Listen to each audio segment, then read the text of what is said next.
Dios nos muestra que juntos podemos hacer cosas increíbles para Él. Mire, somos un solo cuerpo y si estamos todos conectados a un mismo espíritu, el espíritu va a repartir cargas a todos ahí unos por otros. Nehemías nunca pensó hacerlo solo y Dios nunca pensó que Nehemías... Hola, Dios te bendiga, soy el pastor Jaifer Morales, pastor de Casa de Bendición, y quiero darte la bienvenida a nuestro canal de YouTube. Aquí encontrarás palabras de edificación para tu vida, estudios bíblicos, predicaciones, y juntos podemos disfrutar de lo que Dios ha servido en la mesa. Vamos a hablar acerca de Nehemías y ese tiempo de reconstrucción de los muros de Jerusalén. El rey Artajerjes, que era el que estaba como rey de Persia en ese tiempo, es a quien Nehemías le pide permiso de ir y regresar a Jerusalén. Y lo curioso de esto es que Jerusalén es una ciudad donde habían vivido, digamos, los familiares de Nehemías, pero Nehemías nunca había vivido allí. Y Nehemías dice, envíame allí o dame permiso para ir allí y yo voy a restaurar las puertas y el muro de la ciudad. En los tiempos bíblicos, las ciudades eran amuralladas, ¿ok? Y obviamente tenían puertas, unas puertas enormes, así, ¿no? Y esas puertas eran de maderas. Entonces, uno de los primeros ataques de los enemigos era que cuando atacaban las ciudades o querían invadir la ciudad, lanzaban flechas, lanzaban así con un tipo de calafateadas en brea y encendidas, de modo que cuando pegaran contra las puertas de la ciudad, se encendieran en fuego. Y Nehemías, no solamente las puertas, él está diciendo, están quemadas, sino los muros están derribados.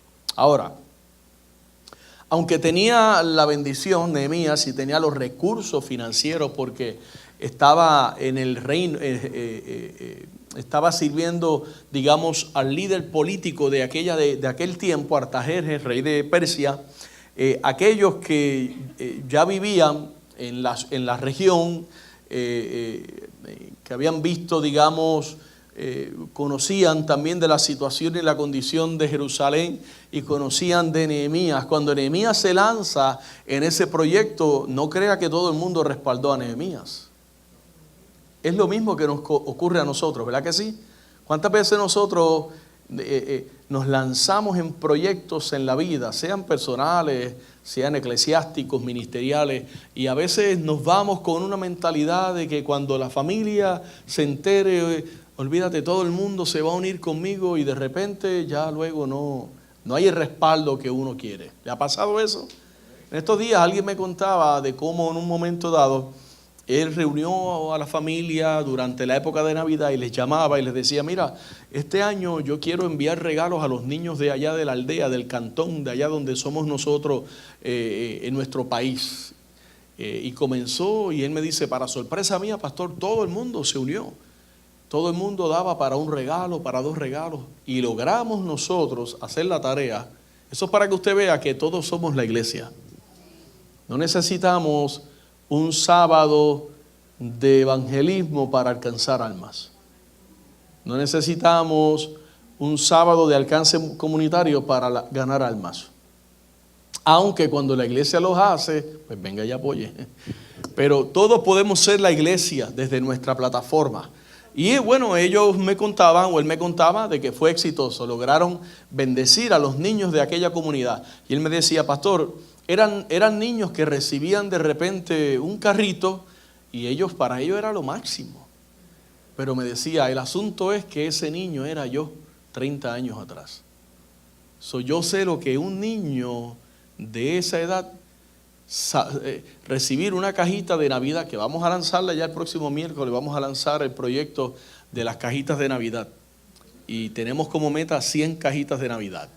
Cada cajita vale $10, hermano. Yo estoy seguro que el miércoles que viene, cuando yo anuncie esto y lancemos el proyecto, usted va a decir, pastor, una cajita, por favor, deme 5. Porque $10, eso me los como yo en el desayuno, en el café de Starbucks. Entonces, espérese hasta el miércoles que viene. Vamos a lanzar el proyecto de la cajita de Navidad. ¿Sabe lo que estoy hablando? Un ministerio enorme de Billy Graham, ahora Franklin Graham. No recuerdo, what is it? Christmas Child or something like that. Operación Navidad. Bueno, eso lo vamos a lanzar como iglesia. Y entonces, hablando de ese tema, fue que yo le mencioné eso y me dice, pastor, ¿usted sabe lo que es un niño de eso? Recibir. Claro, yo nací y me crié en Puerto Rico, yo nunca recibí eso de cajitas ni nada de eso. Yo recibía lo que me daban mis papás.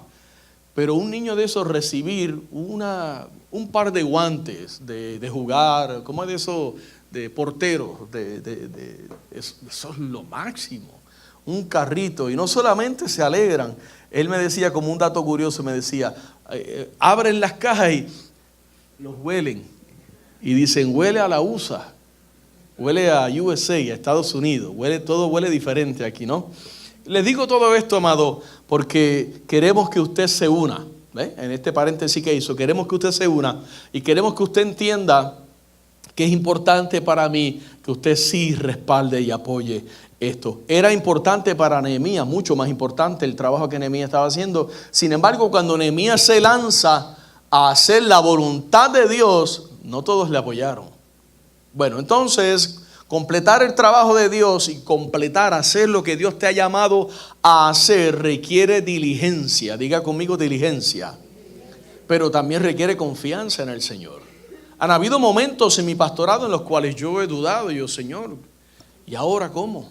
Recuerdan que aquí iniciamos un proyecto Pro Templo.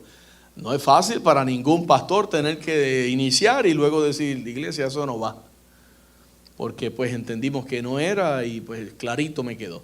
No es que no se pueda hacer, quizás en un futuro lo vamos a lograr hacer, pero no era el momento, el tiempo del Señor. Entonces, todo esto requiere diligencia, confianza en el Señor, no solo cuando las cosas van bien, sino cuando las cosas no van bien. Ahora, ¿alguna vez has intentado tú realizar una tarea que tú mismo entiendes, yo no tengo la habilidad de llevar a cabo eso? Alguien levante su manita si alguien la ha pasado. Vaya pues. Entonces, ¿qué pasos o qué tuviste que hacer para entender lo que necesitabas hacer para poder lograrlo? Bueno, generalmente cuando es algo así que se sale del control de uno recurre mucho a la oración, ¿verdad que sí? Señor, ayúdame, Padre. Me voy a poner a ayunar y a orar para que Dios me ilumine y me dé la sabiduría para lograr hacer este trabajo en el cual ahora me he comprometido. Sucede que en este caso Nehemías hizo lo mismo. Nehemías ayunó, Nehemías oró y nosotros nos va a tocar también hacer lo mismo, hermanos. Cuando se nos tranque, perdonen la expresión, cuando se nos tranque el bolo, cuando digamos, ya yo no sé qué hacer, oremos, ayunemos. Esto se aplica en el matrimonio, esto se aplica en los negocios, esto se aplica en la vida cotidiana. Cuando estemos, ¿qué voy a hacer, Señor? No sé qué hacer, oremos. La clase de anoche era acerca de la oración en el instituto, los que toman salvación, el curso de salvación con este servidor. Y una de las cosas que estábamos hablando es precisamente que nosotros no siempre oramos por lo que Dios puede hacer por nosotros. Realmente la motivación, hablando de la motivación, dijimos, debemos siempre motivarnos a orar por quien Él es, porque queremos adorarle y queremos pasar tiempo con Dios y queremos deleitarnos delante del Señor. Bueno, pero hay casos en los cuales que como Nehemías uno se nota o uno se entiende de que Dios, tú has puesto esta tarea enorme en mis manos y yo no estoy 100% seguro cómo hacerla. Así que yo voy a recurrir a la oración. Entonces, en el relato bíblico de hoy, Dios le encomienda a Nehemías un liderazgo que definitivamente, amado, era un liderazgo excepcional. Un liderazgo de transformación. Un liderazgo, amado, que requería confiar en Dios. Y Dios pudo haber escogido a un artesano que supiera hacer puertas de ciudades, a un albañil que supiera cómo edificar muros, a un constructor, pero en lugar de eso, Dios escogió a una persona que no tenía ninguna de esas cualidades o calificaciones, pero tenía un corazón en sintonía con el corazón de Dios. Esto tiende a pasar mucho con los misioneros. Se lanzan al campo misionero y por más preparados que estén, porque hay tiempos y periodos de preparación en Springfield, Missouri, preparación en el campo como misioneros asociados antes de ser misioneros a tiempo completo. Es un proceso de preparación, pero cuando llegan al campo, la mayoría se da cuenta de que no, ya esto aquí ya no es práctica. Esto es lo que me va a tocar vivir, respirar, comer, el agua que me va a tocar beber, la comida que me va a tocar comer hasta que Dios diga lo contrario. Entonces, aunque confiar a otros, o nosotros, por ejemplo, confiarle a otros cosas importantes puede ser desafiante para nosotros, Dios nos muestra que juntos podemos hacer cosas increíbles para Él. Mire, yo ahora mismo estamos trabajando en la remodelación del Mobojón. Ahí eso está quedando hermoso, hermanos. Mire, le voy a enseñar una foto. Mire qué lindo. ¿Ve? Hermoso, eso está quedando maravilloso. Pero yo no sé hacerlo. Yo tuve que buscar una persona y mi tarea era hacer un presupuesto imaginario y más o menos decir lo que yo quiero, pero hay otro que lo está haciendo. Pero después que ese otro termine de hacer el trabajo, entonces todos lo vamos a disfrutar. Es decir, todos tenemos una parte que hacer. Y si todos nos unimos y aprendemos a delegar, a confiar en otros lo que yo no sé hacer, porque somos un cuerpo y todos tenemos somos una parte de ese cuerpo y tenemos una tarea, una misión que hacer, que de repente nos complementamos unos con otros. Y eso fue precisamente lo que tuvo que hacer Dios con Nehemías, confiarle a Nehemías la reconstrucción de los muros de su propio pueblo. Ahora, si yo te preguntara qué es algo que usted anhela ver a Dios restaurar en su vida o en la vida de otra persona, ¿qué usted me diría? ¿Qué es algo que tú quisieras ver a Dios restaurando en la vida suya o en la vida de otra persona? ¿Qué me dirías? La salvación de seres queridos, la salud, dice mi esposa, la salud. ¿Qué más? ¿Qué es algo que tú quisieras que Dios restaurara en ti o restaurara en tu vida? La fe, muy bien.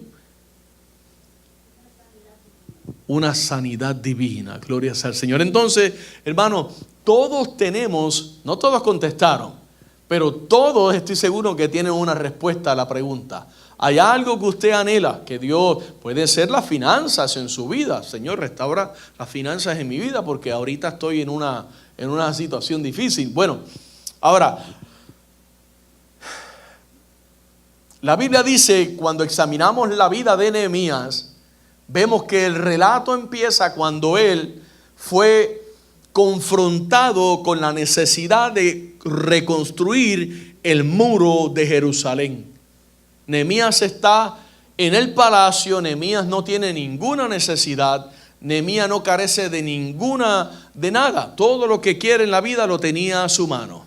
Pero sucede que hay una necesidad que no es con él directamente, pero que su corazón logra ver y logra entender, porque su hermano llega de visita y él le pregunta cómo está el pueblo de Dios. Ellos están en oprobio, los muros están derribados, las puertas están quemadas, y al oír eso se compunge Nehemías y le cae lo que nosotros llamamos en la jerga cristiana una carga sobre de él. ¿Cuántos han sentido cargas por una persona o por una situación? A ver, levante la mano, ¿verdad que sí? Que usted dice, oye, yo no puedo dejar de pensar. Mire, en estos días yo estaba en un evento y vino alguien así y me dice, ahora entiendo cuando me ve con mi esposa. Yo no la conozco, no sé quién es. Y dice, ahora entiendo, ahora comprendo. ¿Puedo orar por ustedes? Y yo, pues sí, oré. Y empezó a orar por nosotros y a darnos palabras bonitas y otras que eran palabras de cosas que el Señor me pide a mí hacer y demás. Pero de alguna manera Dios, yo no conozco, después mi esposa cree que sabe quién es, no sé, le puso a esa persona una carga por nosotros como pastores. Y nosotros estamos en un lugar con mucha gente gozándonos en unas alabanzas y en un tiempo de compartir, y esa persona viene con esa carga. Dios le puso esa carga a ella. Yo no sé si nos ve a través de las redes sociales, yo no sé si conoce de nuestro ministerio, la razón que sea, pero Dios le puso carga a ellas. Y ella vino en medio del lugar donde estábamos ahí mismo dijo, yo puedo orar por usted. Y yo, claro que sí, ore por nosotros. Eso fue en un abrir y cerrar de ojos. Continuó la situación y continuó el evento y continuó todo y aquí y allá. Y al rato vino otra por allá y pasó por al lado mío. Y cuando pasó por al lado mío empezó a hablar en lengua, santo padre, y pegó a profetizar sobre mí. Y me dijo otras cosas muy lindas ministerialmente hablando. O sea, Dios depositando cargas ajenas en estas personas porque estas personas están formando parte de un solo cuerpo. Somos un solo cuerpo, la iglesia del Señor. Somos un solo cuerpo, y si estamos todos conectados a un mismo espíritu, el espíritu va a repartir cargas a todos ahí, unos por otro, aquel por el otro por el otro. Cuando eso suceda, no se cohíba, hermano. Diga, ay, mira, ¿cómo estás? Tengo una carga por ti hace días y he estado orando por tu vida. Entonces, al examinar la vida de Nehemías, vemos que el relato empieza cuando él es confrontado con esa necesidad. ¿Ok? Él pudo haber dicho, pues yo estoy bien. Y en el momento en que Nehemías recibe esa noticia, desde ese momento su ánimo, su estado anímico cambia. Él se entristece de manera tal que no puede evitar que el rey se dé cuenta. Y la tarea que tenía por delante requería medidas extremas y requería, como dije antes, que Nehemías confiara de una manera sobrenatural en que el Señor le iba a proveer todas las cosas. Entonces Nehemías nunca había conocido a Jerusalén, como mencioné al principio. Nehemías nació y fue criado en la cautividad. Él no conocía a la Jerusalén de la cual él quería ver sus puertas reparadas y sus muros levantados. ¿Qué nos enseña esto, hermanos? Volviendo al asunto de las cargas, de que nosotros tenemos que comprender de que muchas veces el Señor va a poner en nosotros el sentir de desear siempre el bienestar de la persona que está a tu lado, de todo. O sea, nosotros no podemos, como cuerpo de Cristo, desearnos mal unos a otros. Eso no viene del Señor. Yo no puedo desearle mal a ninguno de ustedes. Ustedes no deben de desearme mal a mí. Yo no debo desearle mal a otro pastor. O sea, siempre que nosotros vemos a alguien en ruina, procuremos ser el puente, o procuremos ser la mano de Dios usando nuestra vida para levantar, restaurar a esa persona. Y Nehemías fue precisamente esa persona escogida por Dios, y en ese tiempo, mientras él servía en la corte real, allí de copero del rey, el trabajo de él era probar la comida del rey antes que el rey la tomara, por si estaba envenenada o demás. Entonces, ahí en ese contexto Dios lo llama. Ahora, Jerusalén no siempre fue la capital del reino. Jerusalén no siempre fue la capital de Israel. Jerusalén llegó a ser la capital de Israel durante el reinado del rey David. David volvió a traer inclusive el arca. ¿Se acuerdan que estaba en tierra de los filisteos, después en casa de Obed-edom, y luego terminó el arca en Jerusalén, donde tenía que estar el pueblo de Dios? Y después de eso Israel se divide, dos naciones, y sabemos que entonces Israel y Judá, Jerusalén con Judá, quedó siendo la capital de Judá hasta que fue destruida por allá por el año 586. Y eso fue cuando vinieron los babilónicos, ahí fueron llevados los cautivos, y luego para el tiempo de Artajerjes ya habían pasado 70 años y grupos de cautivos ya estaban siendo libres, se habían regresado a Jerusalén, pero estaban así tristes, pero nadie le metía mano al muro. Usted entiende lo que es, usted sabe lo grave que es que el pueblo sale del cautiverio, llegan a su tierra, pero tienen una mentalidad de cautivos todavía. Y nadie hace nada. Y Dios tuvo que levantar a un hombre que se llamaba Nehemías, que estaba lejos de ese lugar, y ponerle a Nehemías la motivación de ir y hacer la tarea que el pueblo no estaba haciendo. No había un líder en Jerusalén que dijera: mi gente, esto hay que meterle mano. Tuvo que Dios levantar a un Nehemías. Y luego que Dios levanta a un Nehemías, todavía hay quienes se levantan contra él por hacer la voluntad de Dios. Vamos a ver qué dice la Biblia, capítulo 1, verso 1 al 3. Los próximos 30 minutos vamos a navegar demasiados capítulos del libro de Nehemías, así que voy a tratar de redimir el tiempo a lo máximo. Palabras de Nehemías, hijo de Icalías. Aconteció en el mes de Quisleu, en el año 20, estando yo en Susa, capital del reino, que vino Hanani, uno de mis hermanos, con algunos varones de Judá, y les pregunté por los judíos que habían escapado, que habían quedado de la cautividad, y por Jerusalén. Y me dijeron: el remanente, los que quedaron de la cautividad allí en la provincia, están en gran mal y afrenta, y el muro de Jerusalén derribado y sus puertas quemadas a fuego. Sucede que cuando los babilónicos llegan y llevan cautivo al pueblo de Israel al cautiverio, no se llevan a todos. Se llevan los príncipes, se llevan los letrados, se llevan los inteligentes, los graduados de Oxford, los graduados de Harvard, la gente que prometía, y la juventud. Pero muchos quedaron allí, especialmente los pobres. Y estaban mal. Y aunque Nehemías servía en un lugar, que esto es importante que nosotros veamos, que cuando Dios te da lugares de privilegios, recuérdate de Esther, que tuvo que Mardoqueo decirle: oye, no te creas que tú también, o sea, que tú estás exenta de lo que va a pasar. Dios te puso ahí para esta hora, para que tú libertes a tu pueblo. Bueno, pues Nehemías estaba en un lugar, amado, en un lugar de, digamos, de privilegio. Dios tenía un plan para el pueblo, y Dios tenía un plan con Nehemías. Y había colocado Dios a Nehemías estratégicamente en una posición secular, mas sin embargo el propósito era responder a una necesidad espiritual, porque no solamente era que había que levantar los muros de la ciudad, había que levantar los muros morales, los muros espirituales del pueblo. No le digo que había gente ya en Jerusalén, pero estaban tan desmoralizados, estaban tan desmotivados que nadie hacía nada por el muro. Y la pregunta que surge aquí es: ¿qué te ha revelado Dios? Si Dios te ha revelado alguna cosa que tienes que hacer, algo grande, algo que Dios te haya prometido, que tú dices: yo no puedo lograrlo. Y si Dios te ha prometido eso, ¿cómo has respondido tú? Porque decirle a Dios yo no puedo se queda solamente en una excusa.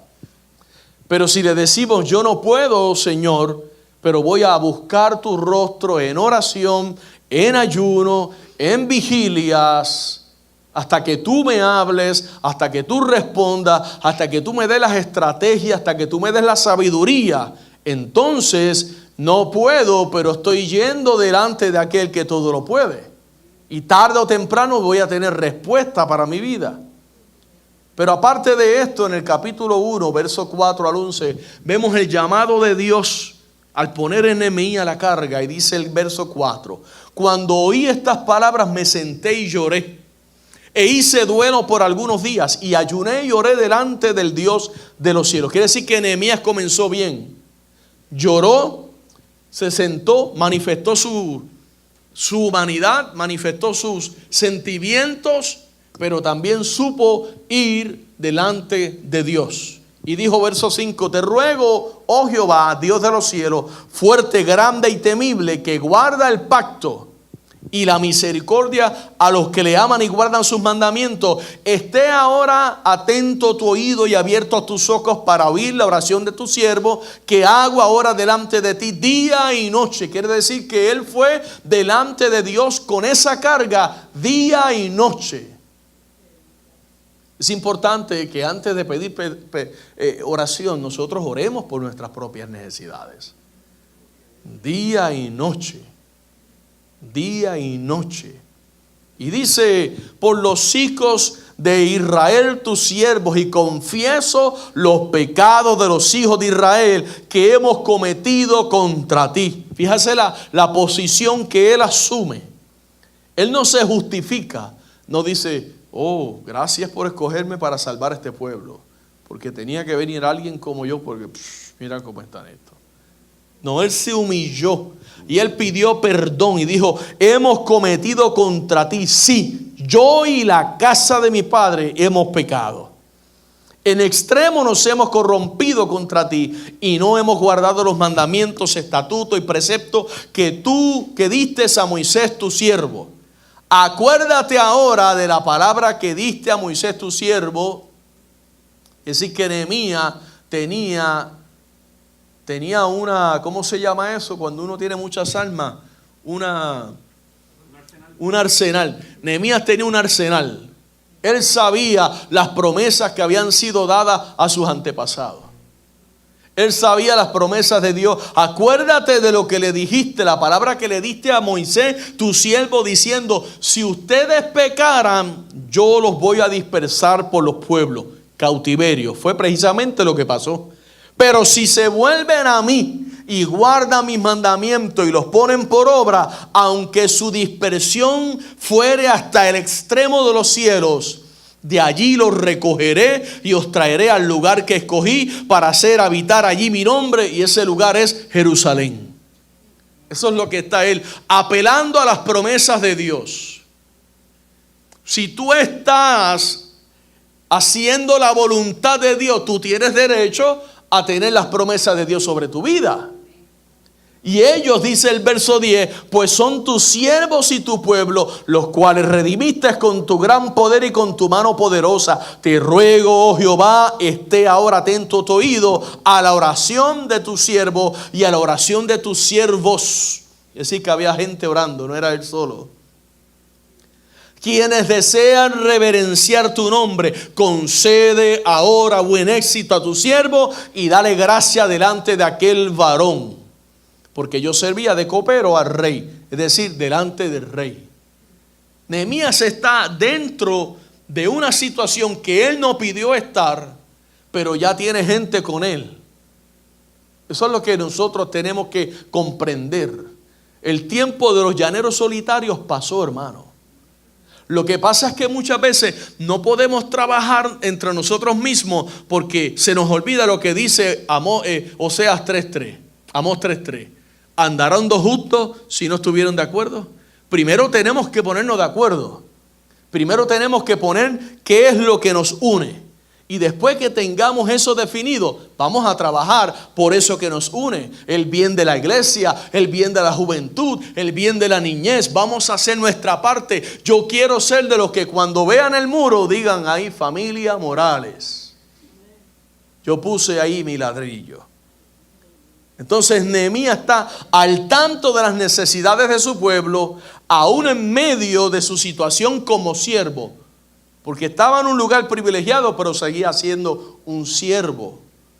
Y él no ignoró la causa ni puso excusa de que yo estoy demasiado ocupado, yo soy incapaz de ayudar porque yo estoy acá y eso es en Jerusalén. No.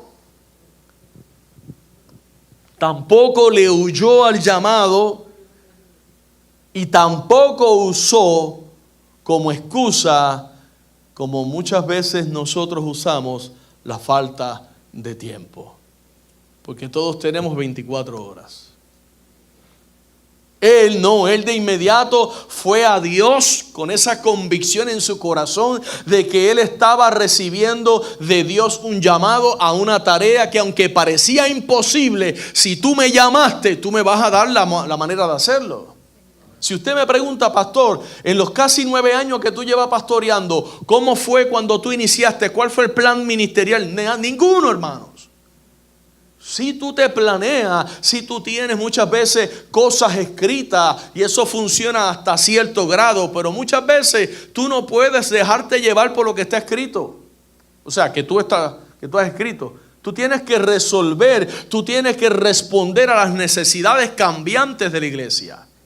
Y tienes que no improvisar, perdóneme la expresión, yo odio la improvisación. Si hay algo que yo aborrezco de un líder es que improvise, hermano. Y eso se nota. Eso no es de Dios, hermano. Dios no nos llama a improvisar. Dios nos llama a buscar la presencia del Señor para que Él nos dé la sabiduría y el plan, qué es lo que tú quieres. Sí, pastor, usted tiene la responsabilidad de orar a Dios para ver qué es lo que Él quiere para la iglesia. Usted también tiene la responsabilidad de orar a Dios para ver qué quiere para tu familia. Todos somos responsables delante de Dios. Y luego de esto vamos a ver entonces, hermano, la cooperación que ocurre soberanamente y de manera milagrosa en el capítulo 2, verso 1 al 18. Voy a leer el verso 3, dice: ¿Cómo no estará triste mi rostro cuando la ciudad, casa de los sepulcros de mis padres, está desierta y sus puertas consumidas por el fuego? Es la respuesta de Nehemías al interrogante del rey. Verso número 5. Y dije al rey: si le place al rey y tu siervo ha hallado gracia delante de ti, envíame a Judá, a la ciudad de los sepulcros de mis padres, y la reedificaré. O sea, está hablando palabras mayores. Y el verso número 6, parte B: y agradó al rey enviarme después que yo le señalé tiempo. Verso 7 dice: además dije al rey: si le place al rey que se me den cartas para los gobernadores al otro lado del río, para que me franqueen el paso hasta que llegue a Judá, y carta para Asaf, guarda del bosque del rey, para que me dé madera para enmaderar las puertas del palacio de la casa, y para el muro de la ciudad y la casa en que yo estaré. O sea, pidió hasta para hacer su casa. Y me lo concedió el rey según la benéfica mano del rey mi señor. ¿Qué dice ahí?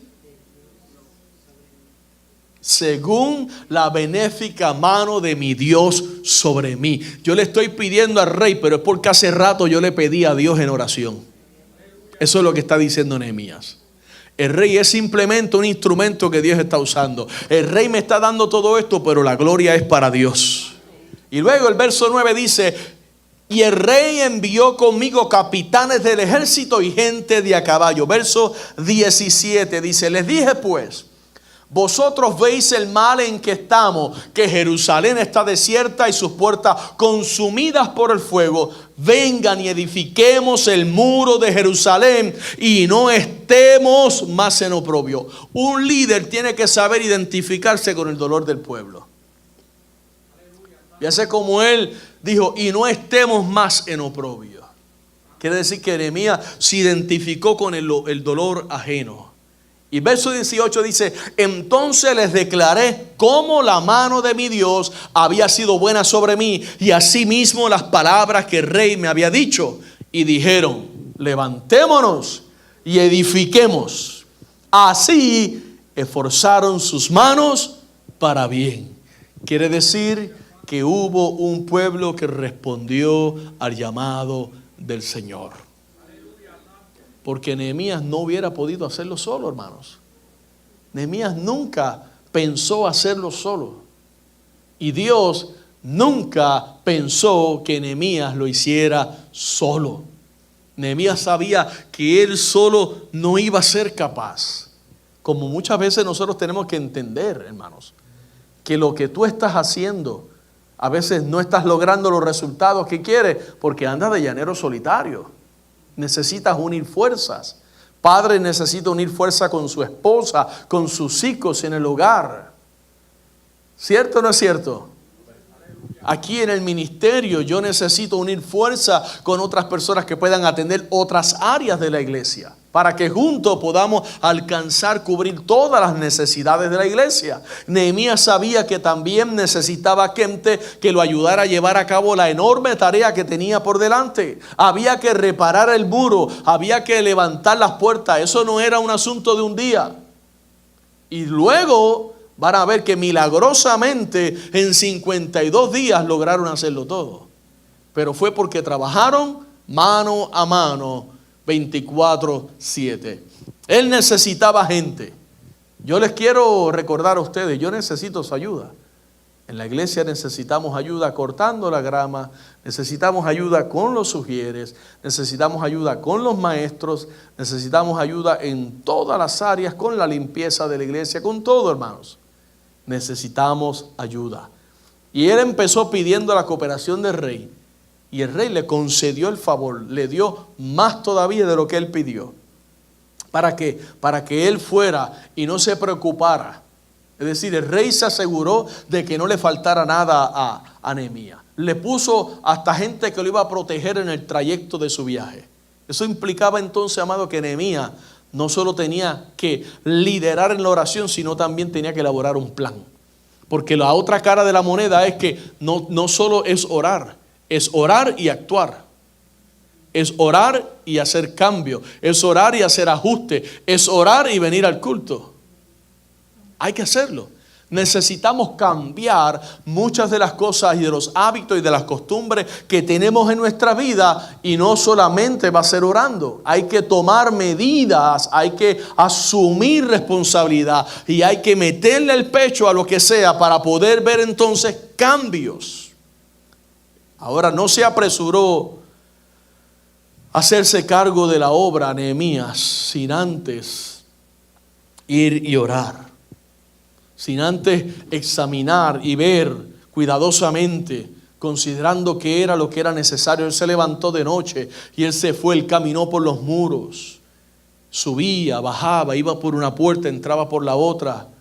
Y ese Nehemías, amado, movilizó a gente y les delegó responsabilidades del proyecto, porque Dios estaba esperando, o Nehemías estaba esperando que la gente que Dios preparó iban a unirse a cooperar para el proyecto. Esto nos habla a nosotros de que como iglesia, si nosotros unimos fuerza, vamos a lograr entonces cumplir el plan y el propósito de Dios para esta casa. Y cumpliendo el propósito de Dios para esta casa es porque usted lo está cumpliendo en su familia, porque la iglesia somos familias. Entonces, yo no sé si usted entiende, amado, que Dios prepara a la gente para cooperar en el pueblo, en la iglesia. Dios prepara. Aquí tenemos un montón de gente que están graduados de fe. Necesitamos activar a esa gente para que esa gente graduada de fe ya no sean globos espirituales con mucho conocimiento, sino manos a la obra. Y manos a la obra puede ser desde limpiar el templo hasta enseñar una clase. Puede ser trabajar en el estacionamiento. Puede ser lo que Dios tenga para tu vida. Pero todos empezamos un escalón a la vez.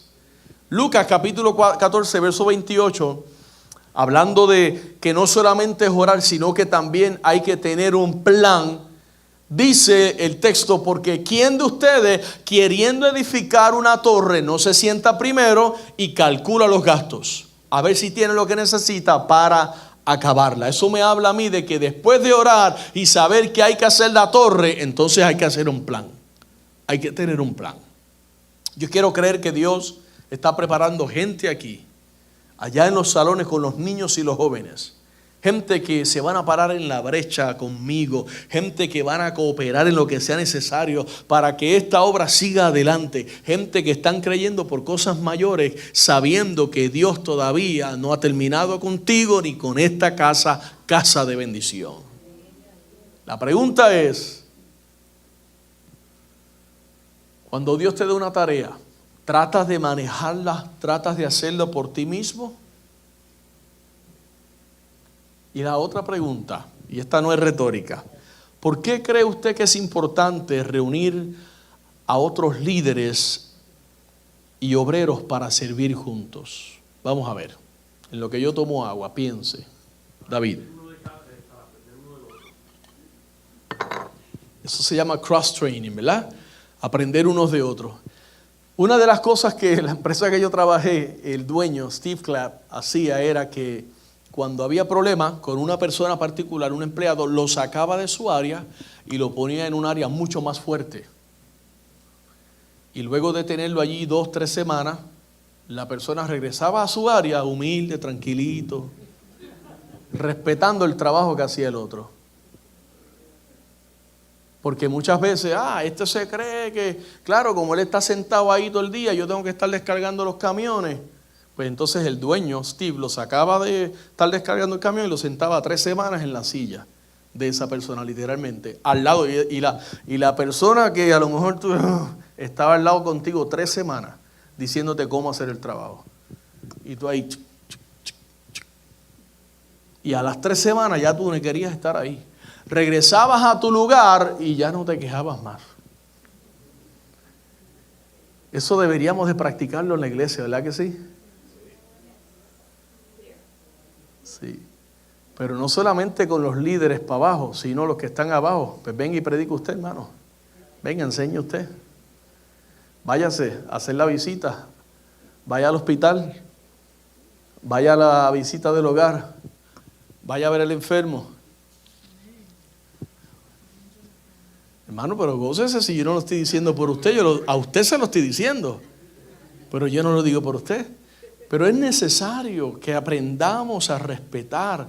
Nehemías tenía gente, pero esa gente estaban para trabajar en la visión de Nehemías. Las puertas de madera, y cuando venía Nehemías las tenían de hierro. Oye, pero ¿y qué es esto? No, porque de hierro me parece a mí mejor, pero es que yo te dije a ti que de madera. Y así, mire, eso es lo que produce el crecimiento, cuando trabajamos en unidad, cuando trabajamos en un mismo espíritu. Su silencio ya yo lo interpreté hace rato. Vamos al punto número 4, pues ya quiero terminar y irme de aquí. El conflicto, Nehemías capítulo 2, versos 19 al 20, porque diga conmigo conflicto.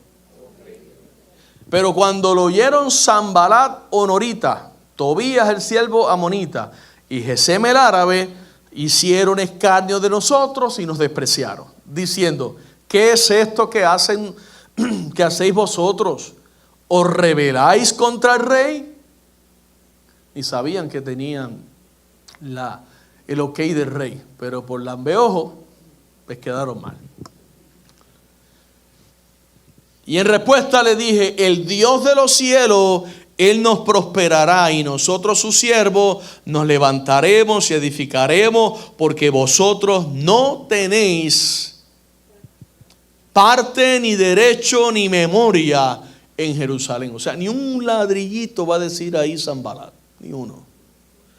Capítulo 4, verso 1 al 6. Cuando oyó Sanbalat que nosotros edificábamos el muro, se enojó. Mira, hay un común denominador en los tres hipócritas estos, y es que los 3 se enojaron. Cuando una persona se enoja por ver el bien de otro o de la iglesia, eso, amado, es una señal clara de un corazón dañado. Si mañana usted se va de esta iglesia y desea el mal para mí y para esta iglesia, eso es una clara señal de un corazón dañado. O yo le deseé el mal a usted que se fue, eso es una clara señal de que mi corazón está dañado. ¿Usted lo entiende? Y esta gente, dice, se enojó y se enfureció en gran manera, hizo escarnio de los judíos. Eso es como la lucha que tienen los políticos en Washington ahora. Porque en 4 días se dieron cuenta de que pudieron agilar la ciudad y ahora ya no hay gente matando ni kayak ni nada de eso, y están furiosos. Y me dice: ¿pero por qué están furiosos? ¿Por qué están furiosos? ¿Están furiosos? Porque ahora las cosas van mejor y probó que lo que ellos estaban haciendo, los políticos, le iba mal o no estaban haciendo nada. Así hay gente que no hay manera de complacerlos. Y habló, verso número 2, delante de sus hermanos del ejército de Samaria, y dijo: ¿qué hacen estos débiles judíos? Mire cómo hablaba despectivo de los judíos.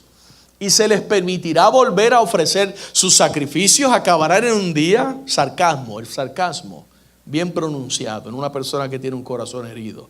¿Resucitarán de los montones del polvo las piedras que fueron quemadas?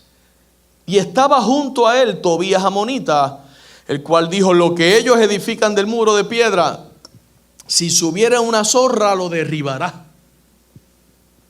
O sea, minimizando el trabajo que hacía el pueblo. Oye, oh Dios nuestro, que somos objeto de menosprecio, y vuelve el baldón de ellos sobre su cabeza, y entrégalos por despojo en la tierra de su cautiverio. no cubra su iniquidad, ni su pecado sea borrado delante de ti. Porque se airaron contra los que edificaban, porque se airaron. Edificamos pues el muro, y toda la muralla fue terminada hasta la mitad de su altura, porque el pueblo tuvo ánimo para trabajar. Mire, ánimo para trabajar. Te estoy diciendo, cobre ánimo para trabajar. Y aunque Nehemías había sido llamado por Dios y había recibido mucho favor en el trayecto, la gracia, el favor de Dios estaba sobre de él, tuvo que enfrentar tremenda oposición. Mire, yo le voy a decir algo. José hizo lo correcto y le fue mal. El hecho de que a un líder le vaya mal no es sinónimo de que el líder esté en pecado. El hecho de que a un líder le vaya bien no es sinónimo de que ese líder tenga el favor de Dios sobre su vida. Dios tiene planes y nosotros no podemos comparar nuestra vida con la persona que está a nuestro lado. Porque a aquel le va bien. El salmista cometió ese error y dijo en un momento: por poco mis pies resbalaban. Cuando veía al impío prosperar, y yo que te sirvo aquí tragándome un cable y pasando en Niágara en bicicleta, y la bicicleta sin pedales. Y los líderes de la gente de aquel lugar comenzaron a ridiculizar a los judíos, hermano. Entorpecer la obra de Dios. Eso nunca viene de Dios. El único que se levanta contra la obra de Dios es Satanás. Querían distraerlo, querían debilitarlo, querían retrasarlos, pero ellos sabían, y Nehemías sobre todo, qué tenían que hacer. Y comenzó otra vez Nehemías a orar y comenzó a decirle: oye, oh Dios nuestro, que somos objeto de su menosprecio. No se fue a Facebook, la va a pagar. No, se fue a orar. Se fue a orar. Los líderes de la gente comenzaron a ridiculizarlo a los judíos, pero ellos se fueron a orar. Nehemías oraba. Nehemías era un hombre de oración. La pregunta es: ¿por qué crees tú que a Nehemías le fue mal si estaba haciendo la voluntad de Dios? Vamos a ver. El enemigo se pone furioso cuando se hacen las cosas bien, muy bien. ¿Por qué crees que le iba mal a Nehemías cuando estaba haciendo todas las cosas bien? ¿Alguien más?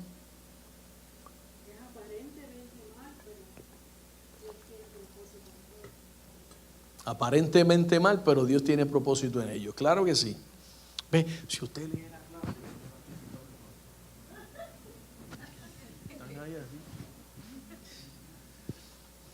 ¿Por qué le iba mal? Vamos a ver, levante la mano el que leyó la clase. Ahí está. Usted es tremendo, pastor. Tremendo es usted, que yo estudio usted. No es fácil, venga y dé la clase a usted, entonces. ¿Por qué crees que Nehemías experimentó un conflicto tan grande a pesar de que estaba trabajando para Dios? Trabajar para Dios no te exime de pruebas, hermanos. Ese argumento no es: Señor, tú sabes que yo he hecho todo lo correcto y tú sabes que estoy ahí, Señor, me reprenda al diablo, y el Dios ahí bregando con tu carácter, con el mío, vaya, para que nadie se sienta, bregando con mi carácter, ahí ya, apretando. Estás haciendo todo bien, pero todavía falta ahí moldearte en el área que sea. Nunca trabajar para Dios, al contrario, te conviertes en una amenaza para el reino de las tinieblas, y el enemigo se va a hacer más evidente contra tu vida, tu ministerio y tu familia. Casi podríamos decir que es de seguro que si haces las cosas bien, algo se va a levantar contra tu vida. Entonces, yo no sé si usted nota una contradicción entre orar y confiar en Dios, mientras al mismo tiempo estás trabajando y haciendo ya lo que estás haciendo. Señor, guíame en cómo voy a hacer esto. Pero entre tanto, yo no recibo una respuesta clara de Dios. Llegó el miércoles y tengo que dar el estudio. Llegó el jueves y hay que hacer lo otro, hay que seguir en el ministerio, hay que seguir en la vida, hay que seguir en el trabajo, porque ahí es entonces que se aplica la confianza que nace de la oración. Esa esperanza.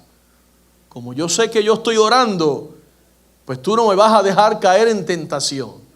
Tú no me vas a dejar tropezar. Y vamos a hablar de cómo culminó todo esto, amado.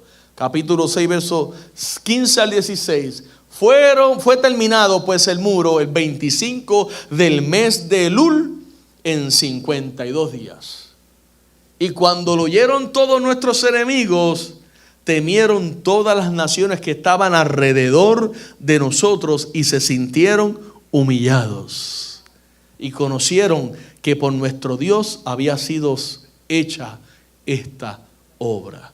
La pregunta es, ¿cómo los enemigos, al ver lo que hizo el pueblo, le dio la gloria a Dios? Y muchos en la iglesia no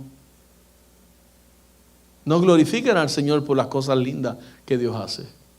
O no glorifican al Señor por las cosas que suceden en su vida. Y le achacan 20 cosas al diablo. Y el diablo allá jascándose la cabeza, porque estos cristianos ya me tienen que yo no puedo más. El diablo ya se quiere suicidar. Mire, escuche esto, hermano. La fidelidad de Dios de cuidar siempre de su pueblo, la fidelidad de Dios te va a llevar a ti a culminar. Dios no deja nada a mitad. Si Dios te puso a ti en una tarea, no es para que tú sueltes el arado y te vayas por ahí para abajo.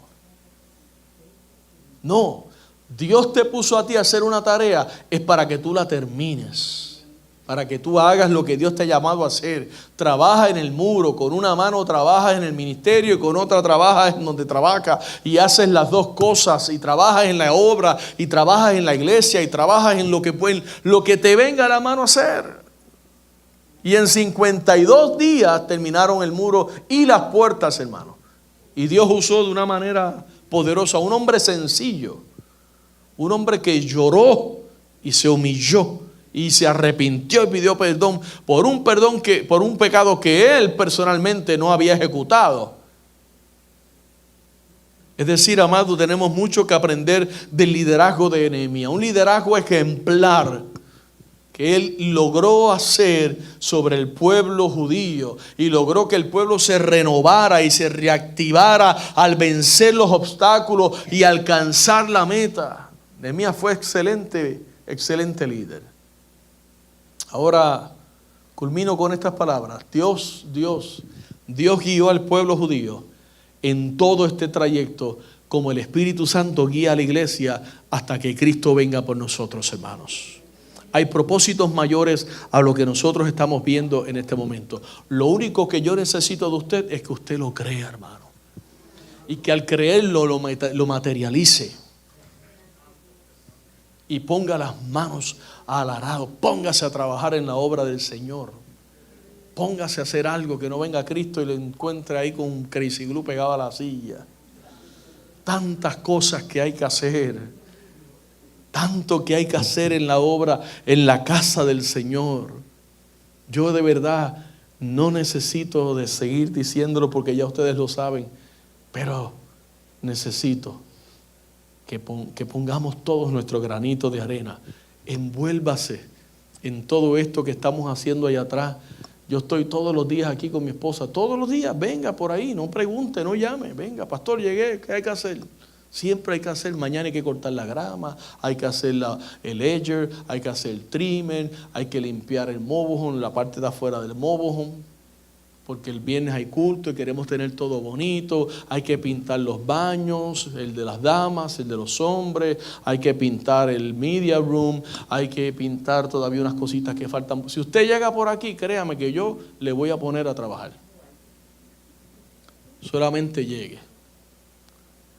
Y de esa manera, amado, cuando usted forma parte de algo, mire, yo le voy a revelar el secreto. Hay gente que no sienten nada porque como ellos no hacen nada, pero cuando tú formas parte de algo, tú te conectas a algo, tú celebras luego esa victoria. Yo entro por ahí cuando veo esas puertas, wow, y esas manecillas, wow. Es verdad que me costó 3 días de flexeril, pero qué lindo se ve la casa del Señor. Y ahí arriba, qué bonito pintamos eso que estaba tan feo. ¿Y por qué? Porque yo lo estoy haciendo con mis manitas y yo disfruto eso. Disfruto hasta cuando veo al nene con la pierna así en la pared. Todo, hermano.